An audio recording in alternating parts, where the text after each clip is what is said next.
चंपापुर नाम का एक समृद्ध और सुंदर नगर था। वहां चंपकेश्वर नाम का प्रतापी राजा राज्य करता था। उसकी रानी का नाम सुलोचना था, जो रूप और गुण दोनों में अनुपम थी। राजा रानी की एक ही पुत्री थी, त्रिभुवन सुंदरी राजकुमारी।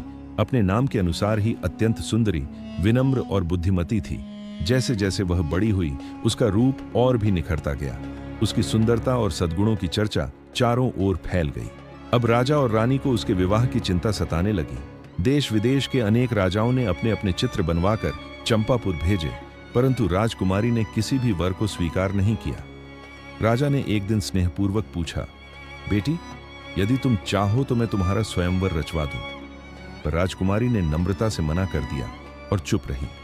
अंत में राजा ने निश्चय किया कि वह अपनी पुत्री का विवाह उसी से करेगा जो रूप, बल और ज्ञान इन तीनों में श्रेष्ठ होगा।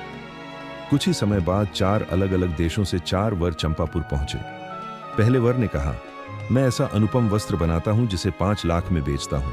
उसमें से 1 लाख देवता को अर्पित करता हूं, 1 लाख अपने शरीर पर लगाता हूं, 1 लाख अपनी पत्नी के लिए रखता हूं और शेष 1 लाख से जीवन यापन करता हूं। यह विद्या संसार में और कोई नहीं जानता। दूसरे वर ने कहा, मैं जल और थल दोनों के प्राणियों की भाषा समझ सकता हूं। तीसरे वर ने गर्व से कहा, मैंने इतना शास्त्र अध्ययन किया है कि ज्ञान में मेरा कोई मुकाबला नहीं कर सकता। चौथे वर ने कहा, मैं शब्द वेदी बाण चलाना जानता हूं, केवल ध्वनि सुनकर लक्ष्य भेद सकता हूं। चारों वर रूप में भी अत्यंत सुंदर और तेजस्वी थे। राजा असमंजस में पड़ गया। उसने राजकुमारी को बुलाकर चारों के गुण और स्वरूप का विस्तार से वर्णन किया, पर राजकुमारी मौन रही। इतना कहकर बेताल ने राजा विक्रमादित्य से पूछा, राजन, बताइए, इन चारों में से राजकुमारी किसे मिलनी चाहिए?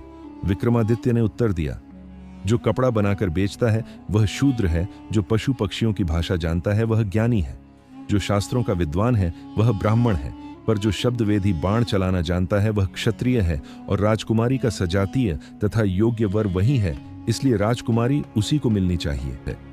यह सुन बेताल गायब हो गया और पेड़ पर जा लटका। राजा फिर दौड़ा दौड़ा वहां पहुंचा और उसे फिर पकड़कर चलने लगा तो बेताल ने अगली कहानी आरंभ की। दोस्तों, बेताल पच्चीसी की 9वीं कहानी यही समाप्त होती है। आगे की कहानी सुनने के लिए मेरे साथ जुड़े रहिए, और आपको ये कहानी पसंद आई हो तो वीडियो को लाइक और चैनल को सब्सक्राइब जरूर करें। धन्यवाद।